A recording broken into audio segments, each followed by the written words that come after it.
Lá. Muito bem. Nosso assunto de hoje vai ser igreja e os seus dons. Na verdade, nós temos vários períodos para tratar disso, e talvez seja um assunto bastante conhecido, talvez não. Por outro lado, percebo também, nesses anos todos de ministério, que existem muitas controvérsias, muita falta de conhecimento, e causado muitas vezes por vários equívocos com relação ao Espírito Santo, seus dons, ao próprio Senhor Jesus e seus dons, e a Deus os seus dons. Então, a ideia é nós definirmos, conversarmos sobre o que é igreja e depois tratarmos sobre os dons no decorrer aqui. Eu quero, antes de mais nada, mostrar a vocês o texto que nós queremos usar como base, pelo menos para hoje, e alguém me dá um positivo se você está vendo a Bíblia. Beleza. 1 Coríntios, capítulo 12, a partir do verso 12. Eu vou fazer uma leitura um pouco mais extensa para nós termos um contexto todo e depois comentarmos e estudarmos aqui. Paulo escrevendo a carta aos Coríntios, aliás, cabe aqui uma introdução à própria carta. Paulo esteve nessa igreja por 1 ano e meio, 18 meses aproximadamente, e ensinando a respeito de todos os assuntos. Então, é uma igreja vibrante, com muitos problemas, muitas dificuldades. De todas as igrejas para as quais Paulo escreveu cartas, e aí por isso nós as conhecemos um pouco mais, talvez essa seja a mais problemática. E um dos problemas, uma das dificuldades, era justamente o uso indevido, equivocado ou não alinhado com a vontade de Deus a respeito dos dons. E talvez por falta de conhecimento até, e por isso eu creio que ele estabeleceu esse escrito para nós, do que efetivamente é a igreja, uma figura da igreja. Então vamos lá, primeira carta de Coríntios, capítulo 12, verso 12, diz: porque assim como o corpo é um e tem muitos membros, assim também, e constitui um só corpo, assim também com respeito a Cristo. Pois em um só Espírito todos nós fomos batizados, e em um corpo, quer judeus, quer gregos, quer escravos, quer livres, e a todos nós foi dado beber de um só Espírito. Porque também o corpo não é um só membro, mas muitos. Se disser o pé, porque não sou mão, não sou do corpo, nem por isso deixa de ser corpo. Se o ouvido disser, porque não sou olho, não sou do corpo, nem por isso deixa de o ser. Se todo o corpo fosse olho, onde estaria o ouvido? Se todo fosse ouvido, onde o olfato? Ou seja, o nariz. Mas Deus dispôs os membros, colocando cada um deles no corpo como lhe aprouve. Se todos, porém, fossem um só membro, onde estaria o corpo? Certo é que há muitos membros, mas um só corpo. Não podem os olhos dizer à mão, não precisamos de ti. Nem ainda a cabeça aos pés, não preciso de vós. Pelo contrário, os membros do corpo que parecem ser mais fracos são necessários. Isso aqui é muito importante. Os membros do corpo que parecem ser mais fracos são necessários. E os que parecem menos dignos no corpo, a estes damos muito maior honra. Também os que em nós não são decorosos, revestimos de especial honra. Mas os nossos membros nobres não têm necessidade disso. Contudo, Deus coordenou o corpo, concedendo muito mais honra àquele que menos tinha, para que não haja divisão no corpo. Pelo contrário, cooperem os membros com igual cuidado em favor uns dos outros. De maneira que se um sofre, todos sofrem com ele, e se um deles é honrado, com ele todos se regozijam. Ora, vós sois corpo de Cristo, e individualmente membros desse corpo. A uns estabeleceu na igreja, primeiramente apóstolos, em segundo lugar profetas, em terceiro lugar mestres, depois operadores de milagres, depois dons de curar, socorros, governos, variedades de línguas. Porventura são todos apóstolos? E a retórica nos permite responder não. Ou todos profetas? Não. São todos mestres? Não. Ou operadores de milagres? Não. Têm todos dons de curar? Mais uma vez, não. Falam todos em outras línguas? Não, mas poderia ser. Interpretam-nas todos? Não. Entretanto, procurai com zelo os melhores dons. Muito bem. Até aqui o texto da palavra de Deus. Ele é autoexplicativo, penso eu, e nós vamos conversar bastante sobre isso. Aliás, comentar alguns aspectos muito importantes. Quero compartilhar essa tela também e mostrar, primeiramente, o que nós entendemos, ou o que nós defendemos como sendo a igreja. A palavra igreja, conforme ela aparece nos textos, especialmente da carta de Paulo, vem do grego eclésia, que simplesmente é uma definição de uma assembleia que reúne todos aqueles que foram chamados das suas casas a fim de deliberarem sobre um determinado assunto relacionado à vida cidadã de uma cidade.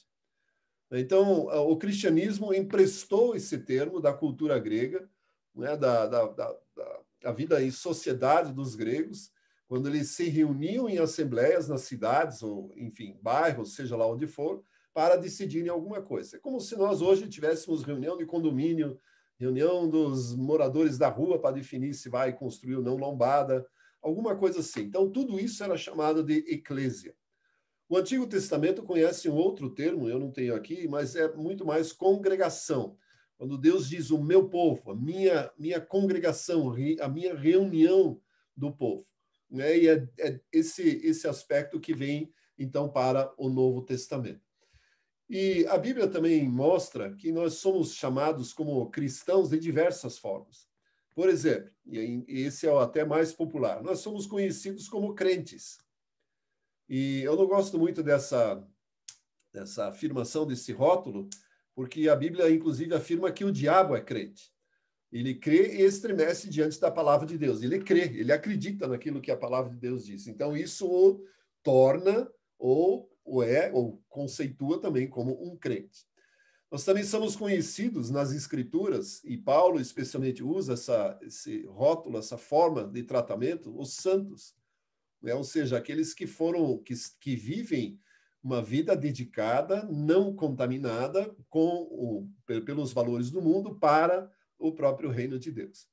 Também somos chamados de discípulos, né? E constantemente e permanentemente nós somos discípulos, porque jamais nos igualaremos ao nosso mestre. Portanto, nós continuamos discípulos até o fim da nossa vida e não sabemos como isso será tratado na eternidade.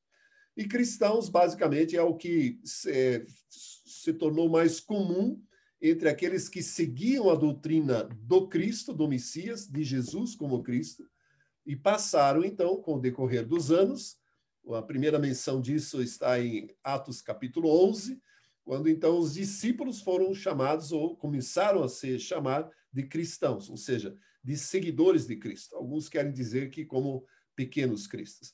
Ainda existem outras formas de tratamento dos cristãos na Bíblia, mas basicamente vamos ficar com essa. Quando falamos de igreja, e aqui precisamos considerar algo muito importante, né? Muito relevante, na verdade. Primeiro, eu quero colocar aqui que existem duas formas de nós vermos igreja. Não são duas igrejas, mas duas formas. A igreja invisível e a visível. Então, vamos lá. A igreja visível é a organização. Né? Aquela que tem CNPJ, que tem, de acordo com a lei, uma diretoria constituída, tem um estatuto que rege todas as suas atividades, necessidade de prestação de contas para os membros e também para as autoridades governamentais, né? Declaração de imposto de renda e assim por diante. Essa igreja visível, eu quero chamar de igreja em minúsculo, igreja visível, ela está estabelecida no local, né? E precisará também ter todas as autorizações para funcionamento, alvará, corpo de bombeiros, enfim, todas as licenças para funcionar. Tem necessariamente um rol de membros ou um cadastro daqueles que fazem parte desta igreja. A igreja invisível, que eu vou tratar aqui como eclésia, para diferenciar, né? Igreja, então, na forma de tratamento aqui nas nossas aulas, será a organização. A eclésia, a igreja invisível, é o organismo, é o corpo de Cristo, conforme nós veremos aqui.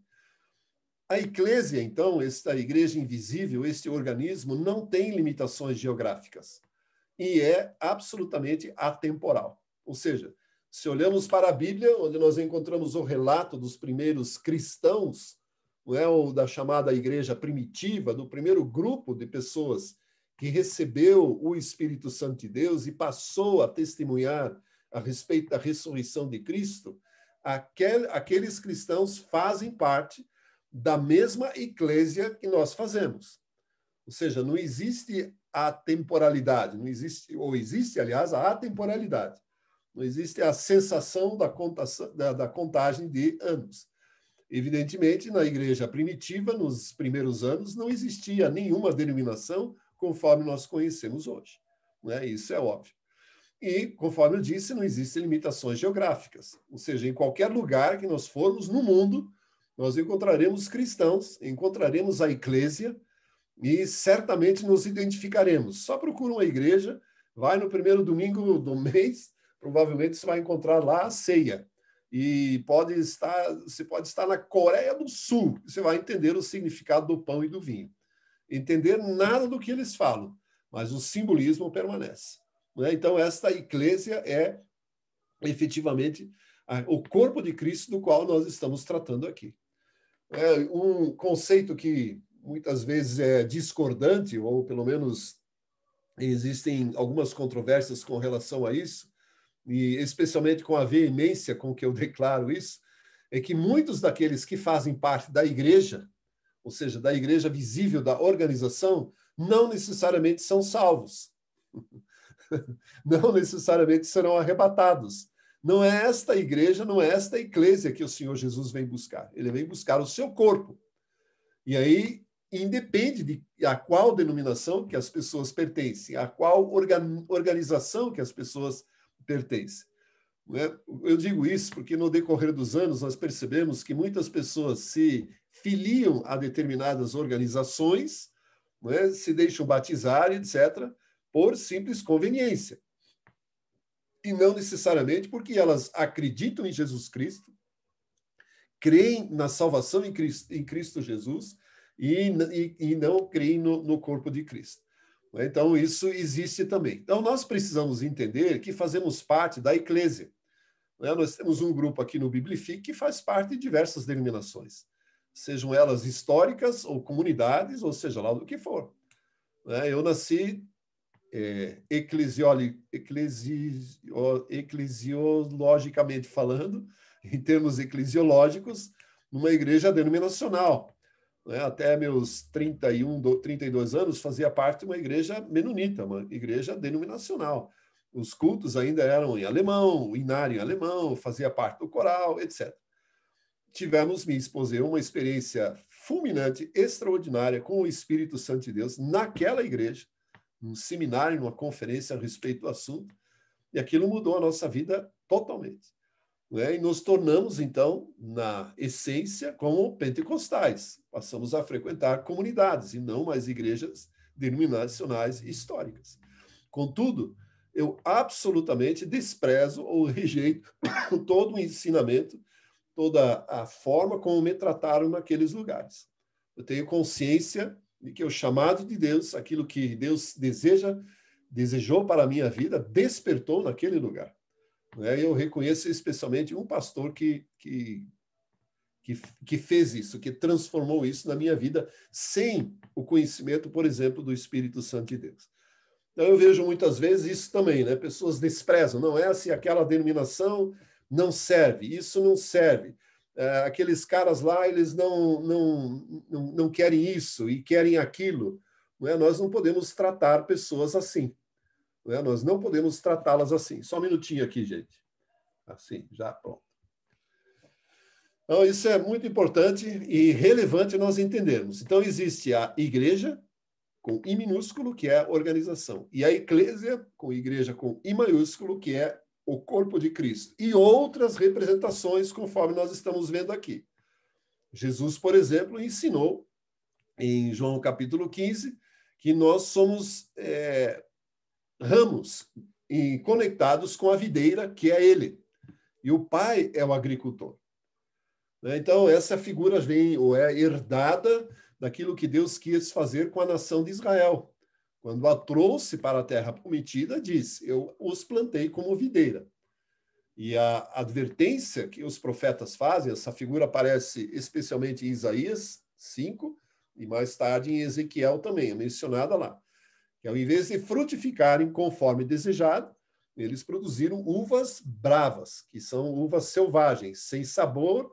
Eu nem sei como é, mas pela descrição da Bíblia, são aqueles que amarram a boca, não tem sabor e causam dano, causam inclusive mal-estar e indisposição. Então, Jesus é muito claro no seu ensinamento de que ele é a videira e nós somos os ramos. E os ramos necessariamente precisam frutificar. Todos esses conceitos eles são muito importantes para nós entendermos, inclusive, o nosso papel na sociedade. O ramo da videira ele precisa frutificar para a videira. Eu gosto de brincar que volta e meia nós encontramos por aí organizações ou que querem ser ramo da videira e que, na verdade, estão produzindo jabuticaba, jaca, melancia, kiwi, tudo quanto é fruto, menos videira. Ou seja, usufruem, se beneficiam da conexão com a videira, propriamente dita, recebem todo o poder, toda a autoridade, absolutamente tudo que a videira fornece e não frutificam para a videira. Mas só mencionar aqui. Uma outra figura não tão frequente, mas ela está assim nas entrelinhas da própria Bíblia.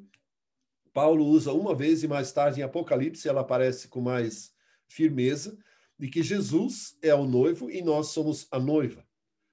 E essa é uma figura muito, muito bacana, muito linda. Especialmente, nós não vamos tratar disso aqui hoje, se olharmos todo o roteiro do casamento dos judeus, como se tratava isso, como era o costume naqueles dias. E é muito interessante como todos os passos foram cumpridos, tanto por Jesus como a favor do seu povo.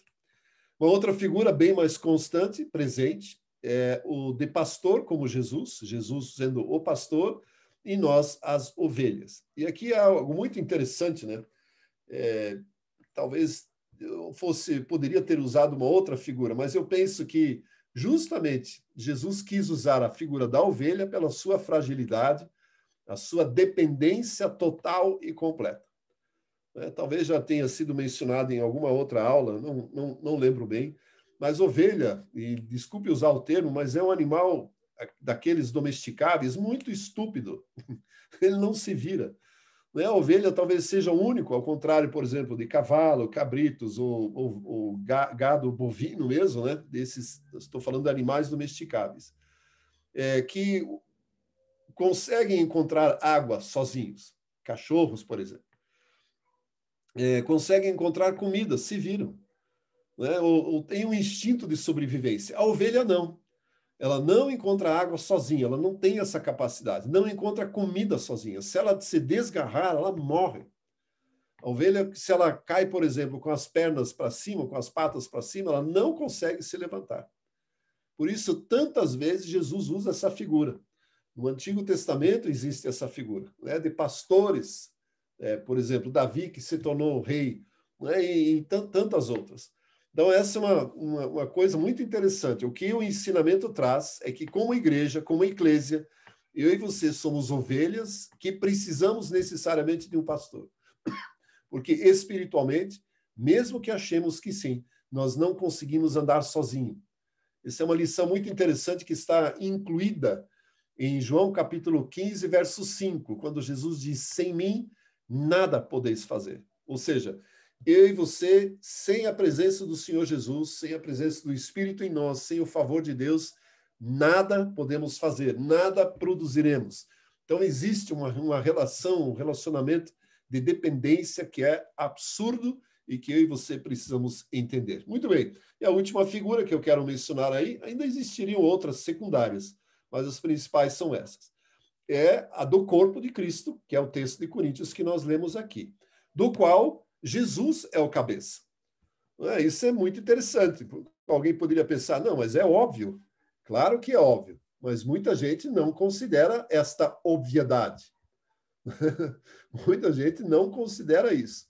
Efésios capítulo 1, verso 21 em diante, se não me engano, Efésios 21, diz o seguinte, Efésios 1, 21, acima de todo principado e potestade, e o poder e o domínio, está falando de Jesus, e de todo nome que se possa referir, não só no presente século, mas também no vindouro. E pôs todas as coisas debaixo dos seus pés, para ser o cabeça sobre todas as coisas, o deu à igreja, o qual é o seu corpo, a plenitude daquele que é tudo, que a tudo enche em todas as coisas. Ou seja, Jesus é o cabeça do corpo do qual eu e você fazemos parte. Não existe nenhum membro do corpo de Cristo, da Eclésia, que pode, em momento algum, assumir a posição de ser cabeça, pensante. Eu decido, eu faço e aconteço. Jesus é o cabeça. Isso é um fundamento que eu e você precisamos entender. O corpo de Cristo tem uma funcionalidade interessante. Eu peguei essa figura aí, ela é meio esquisita. Foi Leonardo da Vinci quem desenhou isso no século XVI, 1500 e tal lá. É o homem vitruviano, considerado assim. E, na verdade, mostra a simetria do corpo humano. Ou seja, ele cabe perfeitamente dentro de um círculo e cabe perfeitamente dentro de um quadrado. E talvez Paulo não sabia disso, não sabia dessas proporções exatas que o corpo humano tem, ou sim, mas ele justamente descreve a igreja como o corpo de Cristo com essa funcionalidade. Um parêntese aqui, algumas coisas curiosas. Você percebe que se nós estendermos os nossos braços e medirmos de dedo a dedo, de uma mão até a outra, nós teremos e conheceremos a nossa altura. Assim como se nós medirmos a extensão do nosso antebraço, nós teremos o número ou o tamanho do nosso pé. E assim outras simetrias que aparecem no corpo humano e que Deus constituiu dessa forma. E aí eu não sei se nós podemos entender que o corpo de Cristo, ou Deus fez o corpo de Cristo para representar futuramente a igreja, ou essa funcionalidade, essa forma de olhar é tão característico que serve perfeitamente naquilo que nós queremos aprender e naquilo que Paulo, principalmente, desenvolveu. Eu quero colocar aqui algumas características desse corpo de Cristo, da eclésia, baseado no texto que nós lemos ali de 1 Coríntios, capítulo 12. Ou seja, falamos e conhecemos que Jesus Cristo é o cabeça. Na carta aos Romanos, Paulo diz o seguinte: é dele, por meio dele e para ele que são todas as coisas. Ou seja, ele é o centro da atenção de todo o universo. Ele recebeu o cargo maior que alguém pode ocupar como governante, como autoridade máxima no universo. Nós já comentamos aqui, não chamamos Jesus de Senhor por uma forma de tratamento formal. Nós chamamos Jesus de Senhor porque esse é o cargo que ele ocupa. Assim como chamamos um médico de doutor, ou seja lá o que for. Nós chamamos de Jesus, aliás, Senhor Jesus, porque é o cargo que ele ocupa. Ou seja, o governante máximo no universo. E este valor, este conceito, esse princípio precisa estar enraizado no nosso coração, na nossa mente, no nosso espírito. Ele é Senhor e Senhor implica em ter servos. Isso significa que eu e você, se pertencemos ao senhorio de Jesus, somos os seus servos. E como o Senhor, ele é o cabeça do corpo, nessa figura que nós temos estabelecido aqui. Alguém está com o microfone aberto. Por gentileza, mute o seu microfone. Não consigo ver aqui quem é agora, mas, por favor, mute o seu microfone. Muito bem, o primeiro aspecto que eu quero mencionar aqui é a multiplicidade, ou seja, cada um exerce as suas funções no corpo. Apesar de sermos membros diversos, cada um tem a sua funcionalidade, a sua forma de agir, não é? A sua própria função. Nenhum membro funciona com exclusividade, porque, como Paulo diz, somos individualmente membros uns dos outros, ou seja, não podemos funcionar desgarradamente. Não é? Cada membro é importante e depende dos outros para, então, desenvolver a sua própria existência. Isso é muito interessante aqui pelo seguinte: eu e você, como cristãos, para desenvolvermos a nossa vida cristã, desenvolvermos a vida de discípulo, de servo, necessariamente precisamos estar conectados a uma célula do corpo de Cristo. Precisamos estar junto com outros cristãos, porque nós não poderemos crescer juntos, sozinhos. Né? Gente, ainda tem alguém com o microfone aberto, por favor.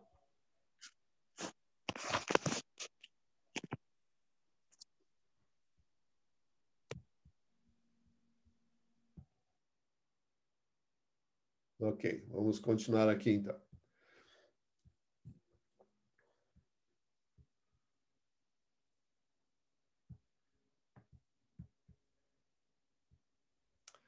Eu estava dizendo da multiplicidade do funcionamento do corpo de Cristo, né? Todos precisamos estar conectados no corpo de alguma forma, porque senão não haverá crescimento. Essa multiplicidade, ela precisa ser necessariamente se manifestar. Já ouvi muitas vezes, né, nos anos todos, que existem alguns ministérios que eles são considerados como itinerantes. Pregadores que vão rodando o mundo afora e que não estão conectados, não pertencem a nenhum corpo de Cristo, nenhuma igreja local. Não estão cadastrados como membros em nenhum lugar. Isso, no meu entendimento, é muito perigoso, porque não oferece a ele nenhuma segurança, nenhuma proteção e, consequentemente, nenhum crescimento. Então, esse cuidado aí você precisamos muito tomar.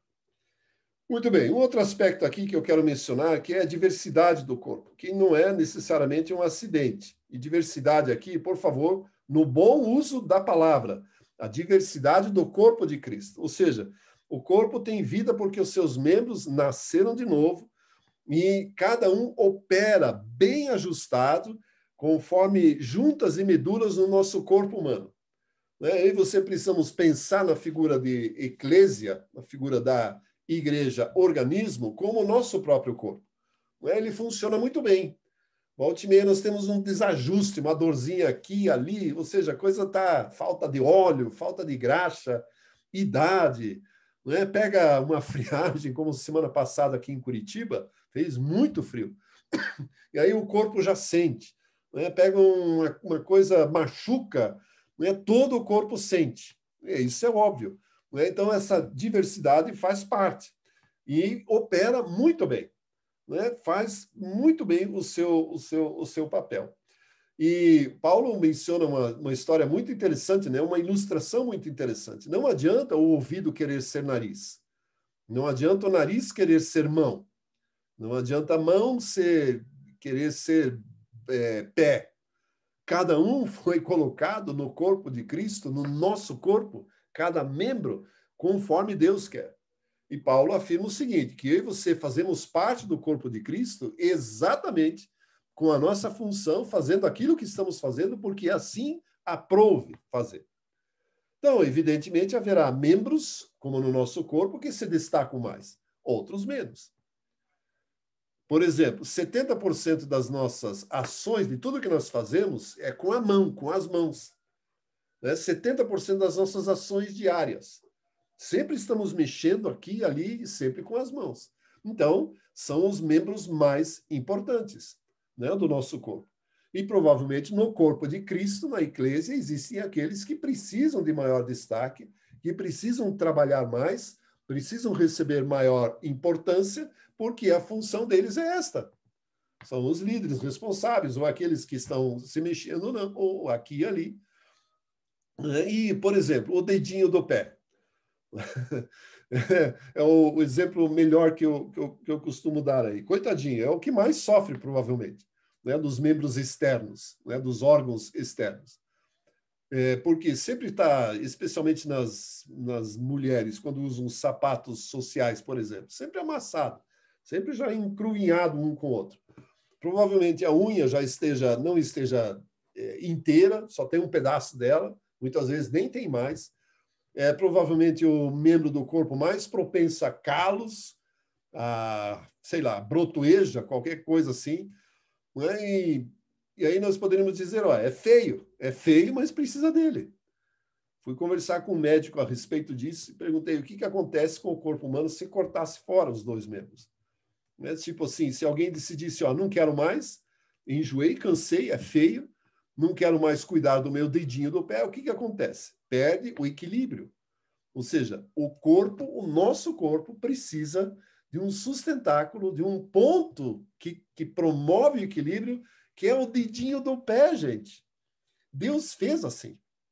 E se nós usarmos e aplicarmos isso para a eclésia, para o corpo de Cristo, significa que no lugar onde nós estamos inseridos, na organização em que estamos inseridos, como membros do corpo de Cristo, da eclésia, porque isso é necessário, e sempre existirão aqueles que são os dedinhos do pé, ou que promovem o equilíbrio, o bom funcionamento, a operacionalidade de todo o corpo de Cristo. Então, essa diversidade necessariamente precisa ser respeitada. Algo muito interessante também que Paulo trata é que eu e você somos santuário do próprio Deus, santuário de Deus. Não é? A primeira carta de Paulo aos Coríntios, capítulo 3, versículo 16, diz: não sabeis que sois santuário de Deus e que o Espírito de Deus habita em vós? E uma conotação um pouco diferente vai repetir também em 1:6:19, primeira carta de Paulo aos Coríntios 6:19. Acaso não sabeis que o vosso corpo é santuário do Espírito Santo, que está em vós, o qual tendes da parte de Deus, e que não sois de vós mesmos? Não sois de vós mesmos? O que esse texto mostra é que nessa diversidade, eu sou, você é, individualmente um santuário que recebe a habitação do próprio Deus. O Espírito de Deus habita em nós. Deixa eu abrir um parênteses aqui para nós entendermos o significado e a importância de santuário. O Jardim do Éden era o lugar, o primeiro santuário que a humanidade conheceu. Por que eu digo isso? Porque Deus habitava ali, Deus estava ali. Pelo capítulo 3, nós podemos entender de Gênesis, que Deus visitava Adão e Eva todos os dias, na viração do dia, no final da tarde. Sei lá, sentavam com um café, com um chimarrão, aquilo que lhes dava prazer. Ou seja, o jardim onde Deus colocou o homem para o cultivar, para trabalhar, era o santuário de Deus na terra. No momento em que o homem pecou, no momento em que desobedeceram, perderam o direito de frequentar esse santuário. E a partir daí começa uma outra forma de Deus se manifestar ao homem, que é por meio e nos altares. A partir de Caim, nós encontramos isso. Caim e Abel foram os primeiros edificadores de altares, depois Noé, e especialmente em Abraão. Nós encontramos muitas vezes isso, pelo menos 4 vezes, de uma forma muito enfática. Né? Edificou um altar a Abraão porque Deus, o Senhor, lhe apareceu.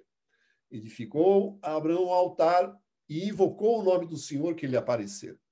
Né? Gênesis 12, 13, 18, 22, enfim, diversas formas de nós entendermos os altares. Então, o altar passou a ser um santuário. Passam-se os anos e os séculos, Deus estabelece o tabernáculo do deserto como um santuário no qual ele quer habitar. Deixa eu encerrar o compartilhamento por hora. Ou seja, o tabernáculo passou a ser o santuário que Deus usou para habitar no meio do seu povo. Esta era a ordem para a construção do tabernáculo. E assim foi por outros tantos séculos. Mais tarde, o templo de Salomão se tornou, primeiramente, o tabernáculo de Davi, a tenda de Davi, e o templo de Salomão, na sequência, o lugar em que Deus habitava. Só que hoje nós não temos mais esse tipo de templo, não temos mais um santuário onde Deus habita unicamente, como era, por exemplo, na nação de Israel. O templo era o centro da habitação de Deus. A partir da nova dispensação, a partir da morte e ressurreição de Cristo, do derramamento do Espírito Santo de Deus, né, Deus tem milhares de santuários. Cada um de nós que recebeu o Espírito Santo de Deus é um santuário, na mesma representação do Antigo Testamento. Então, quando se edificavam altares, quando tinha o tabernáculo, quando tinha o templo ou o próprio jardim, que eram representações, lugares onde Deus habita, isso tudo mudou. E a configuração do Novo Testamento é que eu e você somos santuário de Deus. Deus habita em nós, da mesma forma como habitava no templo nos dias de Salomão, por exemplo, ou nos dias do tabernáculo do deserto. Isso individualmente e coletivamente. Por isso que eu digo que os dois textos que Paulo oferece e apresenta, eles têm uma conotação diferente. No primeiro diz, vós sois santuário. Ou seja, a igreja em Corinto é um lugar que reúne pessoas E neste lugar onde as pessoas se reúnem, Deus manifesta a sua presença, porque ali é um santuário. E individualmente nós também somos. Então, nós podemos pensar assim, em todo lugar onde santuários individuais, como eu e você, né, nos reunimos, como, por exemplo, nesta reunião, ainda que digital, né, online, nós estamos constituindo aqui também um santuário de Deus para que ele habite no nosso meio. Então, isso eu e você precisamos entender. E neste santuário precisa haver a funcionalidade, a multiplicidade e a diversidade do próprio corpo de Cristo. Ou seja, todas as funções, todos os membros precisam estar ativos. Nós não podemos deixar nenhum desgarrado e todos eles precisam funcionar de uma maneira correta, justamente para, conforme nós queremos continuar ali, a mostrar a dependência uns dos outros. Ou seja, mesmo eu, Norberto, sendo um santuário de Deus, o Espírito que habita em mim, eu não posso declarar a minha independência. Agora eu vou andar sozinho, porque eu precisarei de cada um daqueles que estão presentes aqui. Eu preciso de cada um daqueles que participam do corpo de Cristo, do qual, onde quer que eles se reúnam. Por isso, a necessidade de que eu e você precisamos participar, estarmos conectados a uma comunidade, a um lugar onde tem outros crentes, outros cristãos, outros discípulos. Porque em determinado momento haverá alguma coisa no reino de Deus que faz parte dos projetos da minha vida que eu não consigo fazer e que eu precisarei dos outros. Né? Ou seja, a dependência é justamente essa. Ela declara que sempre há alguém que faz alguma coisa que o outro não sabe fazer ou que faz melhor do que o outro. Por isso, o crescimento, aliás, a dependência precisa estar presente para que a multiplicidade e a diversidade se manifestem. Eu creio que os termos eles estão relacionados e são explicáveis por si só. O outro aspecto é que a finalidade da diversidade e interdependência nos leva à unidade espiritual, ou seja, a unidade não despersonaliza, não descaracteriza a pessoa. Nós participamos sem anular a nossa individualidade, mas andando na unidade para, especialmente, a unidade da fé, ou seja, crermos nas mesmas coisas, apesar de sermos diferentes. Vamos imaginar o seguinte, o nosso corpo, nossa carcaça aqui. O cérebro nos manda fazer o seguinte, vá tomar banho. E pense em Curitiba, por exemplo, semana passada, quando, na hora que eu levantei, que é 6 e pouquinho, estava -3. A cabeça dá uma ordem, vá tomar banho. O restante dos membros não quer tomar banho, porque está muito frio. Agora, adianta, por exemplo, a mão dizer assim, eu não vou entrar no box. Ou o pé dizer, eu me recuso. Ou o nariz dizer, não, você não vai me molhar nessa água, apesar dela estar quentinha. Porque está muito frio, debaixo da coberta eu estou, ou das cobertas, da montanha de cobertas, eu estou protegido. Ou seja, quando o cabeça dá uma ordem, mesmo que um ou outro membro não queira, todos têm que ir, todos vão. É desta unidade, ou desta forma que nós podemos entender a unidade. Jesus Cristo é o cabeça. Isso precisa ficar claro, não é o líder no lugar onde nós estamos. Jesus Cristo é o cabeça. É a ele que nós estamos conectados. É fazer o que ele quer que nós façamos. Isto, evidentemente, se caracteriza ou se concretiza em membros, em células do próprio corpo de Cristo, que são nossas igrejas locais. É a funcionalidade de cada um. Mas a unidade precisa ser alcançada. Mesmo que não seja, ou cada pessoa pense de uma forma diferente. Mas nós vamos chegar a uma unidade de crer na mesma coisa, de aceitar as mesmas coisas. Eu tenho, por exemplo, participo de uma igreja local e não necessariamente concordo com tudo que está lá. Mas nem por isso deixo de andar. Porque eu sou um membro do corpo que precisa promover o crescimento dos outros, preciso me sujeitar à autoridade máxima do Senhor Jesus Cristo para justamente ajudar o corpo todo a crescer. E é justamente o último aspecto que eu quero mencionar aqui. Não é? Ou seja, o corpo de Cristo precisa crescer. Nós não queremos, por exemplo, no nosso corpo físico, que ele seja disforme. Né? Como que nós nos sentiríamos se um braço se recusasse a crescer ou não pudesse crescer por falta de incentivo, né? Por falta de exercícios, etc. E tivéssemos um corpo atrofiado, um braço menor do que o outro. Não podemos pensar assim. E isso é muito interessante, né? O nosso corpo cresceu de forma uniforme, né? Cresceu de forma igualitária, todos os membros de acordo com a dimensão proposta, como, por exemplo, o homem vitruviano que Leonardo da Vinci desenhou. Ou seja, não existe disfunção. Todos os órgãos acompanharam o crescimento natural. Da mesma forma, e isso Paulo deixa bem claro, o corpo de Cristo, a eclésia, precisa crescer. E para isso nós dependemos uns dos outros. Deixa eu mostrar um texto muito interessante aqui que nós temos em Efésios, capítulo 4.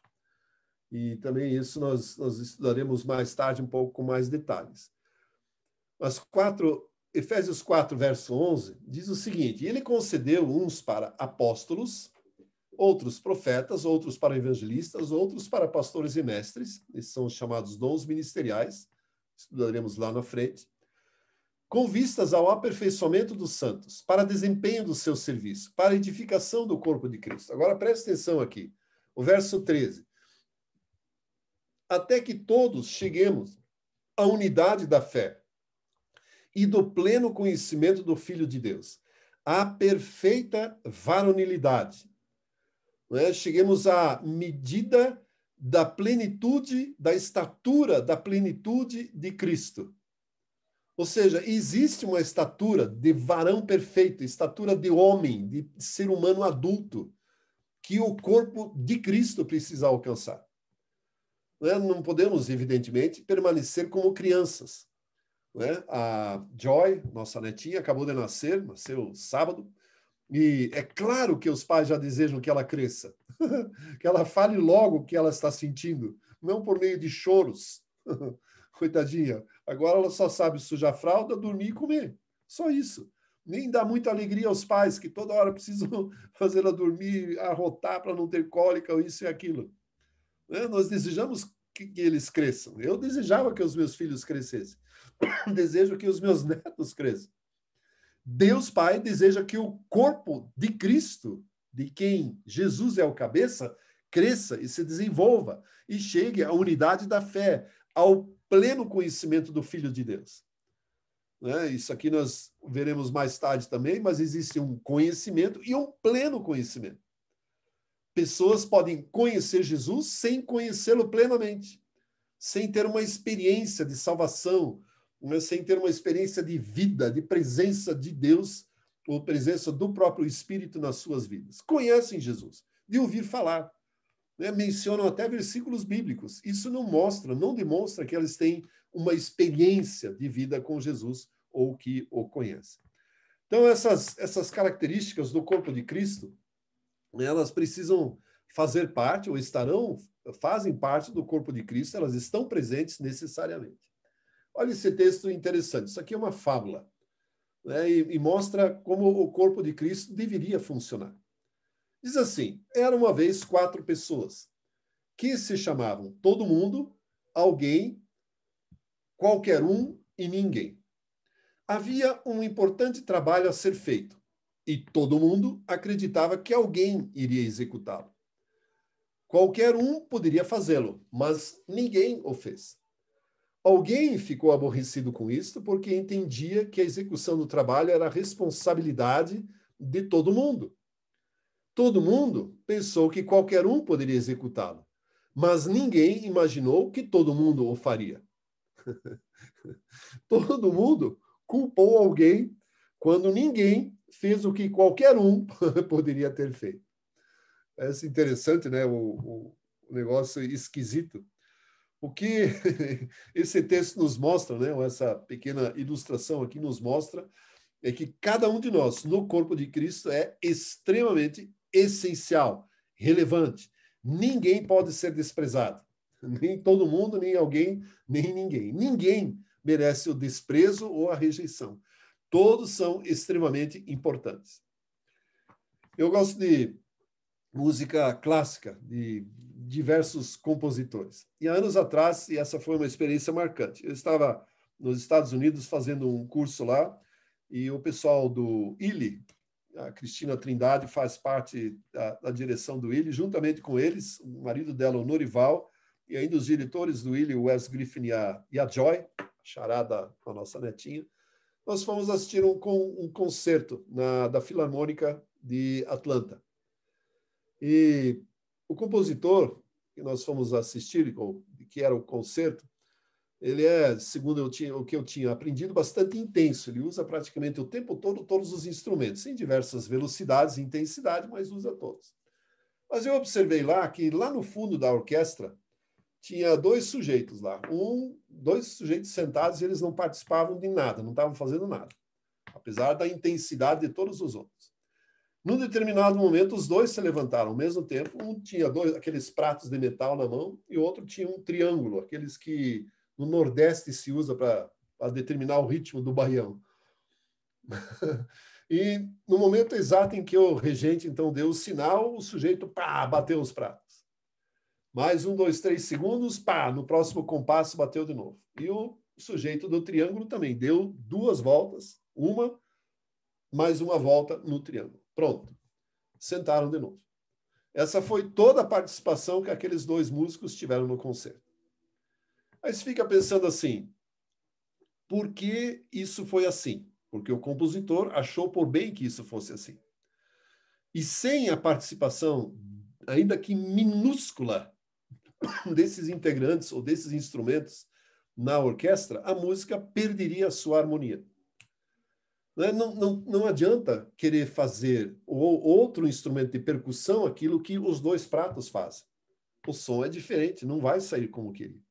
O compositor, que é Bruckner, ele queria o triângulo e queria os pratos. Foi ele que determinou assim. E os músicos precisam se submeter a isso. Né? E o mais curioso disso é que eu tenho quase certeza de que o sujeito que toca violino ali, que durante 40 e poucos minutos praticamente não parou de tocar, ganha a mesma coisa que o cara lá do prato que tocou 2 vezes. Né? Ou seja, a importância de cada um no corpo de Cristo. Então, nós nos queixamos muitas vezes de que, né, isso é comum para líderes, especialmente, membros de igrejas, né, ou líderes de igreja. O sujeito não se envolve, não faz nada, não quer nada com nada, poderia fazer mais. De repente, a função dele é tocar prato. De repente, a função dele é manter o equilíbrio. E nós teremos aqueles, né, e eu e você, de repente, somos daqueles, que precisam trabalhar muito mais do que os outros. E ganhar a mesma coisa. Ou seja, a vida eterna, não tem mais ou menos. Não, eu trabalhei mais. Cara, mas o preço combinado foi esse. Jesus conta uma parábola a respeito disso. Né? Não temos escolha. Ou seja, essa fábula, esse texto aí que eu coloquei, talvez ilustra muito bem isso. Alguém pensava que, ou todo mundo pensava que alguém poderia fazer isso. Se eu sou todo mundo, eu diria, alguém vai fazer isso. Mas ao invés de alguém fazer, um personagem, ninguém fez. Ou seja, ficou a ver navios, a tarefa ficou inconclusa. Mas ninguém fez. Então, o que nós queremos passar nesse primeiro momento aqui são esses conceitos a respeito de igreja e de como funciona. Evidentemente, aí vem o próximo ponto, e aí a próxima aula, e eu quero dar um spoiler aqui sobre os dons, o que provê o corpo de Cristo, para que ele funcione de maneira adequada, para que todas as operações funcionem em conjunto, para que a multiplicidade, a diversidade, a unidade, né, e todos os elementos, a dependência mútua, funcionem e estejam presentes. Para isto, Deus proveu o corpo de Cristo com dons, com presentes, com carismas, com capacitações diferentes para cada membro, para cada pessoa, para justamente que tudo aquilo que nós falamos do corpo de Cristo seja efetivamente alcançado. Eu quero dar um spoiler aqui, antecipar o assunto que nós encontramos em 1 Coríntios, capítulo 12. 1 Coríntios, capítulo 12, a partir do versículo 1. 12, 1 diz o seguinte: a respeito dos dons espirituais, não quero que sejais ignorantes. Sabeis que outrora, quando eres gentios, deixáveis conduzir-vos aos ídolos mudos segundo eres guiados. Por isso vos faço compreender que ninguém fala pelo Espírito de Deus, ou que ninguém que fala pelo Espírito de Deus afirma anátema Jesus. Por outro lado, ninguém pode dizer senão Senhor Jesus, senão pelo Espírito Santo. Duas coisas que eu quero destacar aqui. A respeito dos dons espirituais, não quero que sejais ignorantes, e ninguém pode dizer Senhor Jesus, senão pelo Espírito Santo. O que isso nos quer dizer? Na verdade, a palavra dons espirituais, conforme aparece ali, quando olhamos para a palavra no grego, nós temos uma definição que caberia melhor traduzida como coisas espirituais. Existe um conjunto de elementos que compõem as ações do Espírito Santo de Deus. Então, estas coisas espirituais, Paulo diz, elas são muito importantes e nós não podemos nos ater de conhecê-las. Nós não podemos ficar ignorantes com relação a isso. E ele não fala necessariamente apenas com relação aos dons, que ele vai relacionar mais tarde. Ele está falando de coisas espirituais, de um conjunto de ações espirituais. Por exemplo, Jesus Cristo, ao ensinar aos seus discípulos sobre o Espírito Santo, em momento algum fala sobre dons. E aí, na próxima aula, nós vamos explicitar isso melhor. O que Jesus ensinou a respeito do Espírito Santo? O que o Espírito Santo vai produzir e promover em nossas vidas? E ele não falou de dons. O que eu quero dizer com isso é que hoje, praticamente, o mundo inteiro, quando fala de Espírito Santo, já associa com orar em línguas ou falar em línguas. Pelo menos uma grande parte. E tem coisas muito mais importantes, muito mais simples e essenciais e relevantes com relação ao Espírito Santo que eu e você precisamos conhecer. Então, eu e você não podemos permanecer na ignorância com relação às coisas espirituais. Isso nós passaremos na partir da próxima aula. Um segundo aspecto que eu mencionei, que para mim é uma marca fundamental e que uma pessoa tem ou foi batizada com, no ou do Espírito Santo. Se ela consegue afirmar, declarar com a boca que Jesus Cristo é Senhor. Se isto é possível, segundo Paulo diz, esse é o melhor dom, o mais precioso que alguém pode ter. Gente do céu, isso é libertador, porque pessoas ficam procurando, eu não sei que dom eu tenho, eu não sei o que eu sei fazer, para que eu sirvo. E simplesmente, Paulo diz o seguinte, o dom mais simples, o dom primário, o presente essencial que eu e você recebemos é a presença do Espírito Santo de Deus em nós, que permite declarar que Jesus Cristo é Senhor. Já muitas vezes em momentos de culto, se pede, ou nós pedimos para que pessoas repetissem, ou fizessem essa declaração, e eu várias vezes constatei que pessoas travavam nessa hora. Parece que tinha alguém segurando o pescoço dela, travando as cordas vocais, e a pessoa não conseguia declarar. Primeiro que tinha um demônio segurando ela, e impedia, e muitas vezes a pessoa, por não conhecer a realidade, estava impedida naturalmente de declarar isso.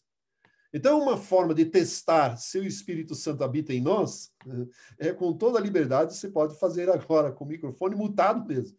Jesus Cristo é Senhor. Se eu e você temos liberdade absoluta, consciência de que podemos declarar isso, isso é uma prova incontestável, inconfundível da presença do Espírito Santo de Deus em nós. E isso, por outro lado, nos habilita, nos capacita a recebermos e sermos agentes de outros tantos dons que Deus e o Espírito Santo concedem para que justamente desenvolvam o corpo de Cristo. Ok, amados? Esse é o que nós tínhamos para hoje. E, portanto, se você tem alguma dúvida, você pode manifestar-se ou escrevê-la, deixar registrado que a gente responde mais tarde. eu vou tomar a liberdade de encerrar a gravação por aqui.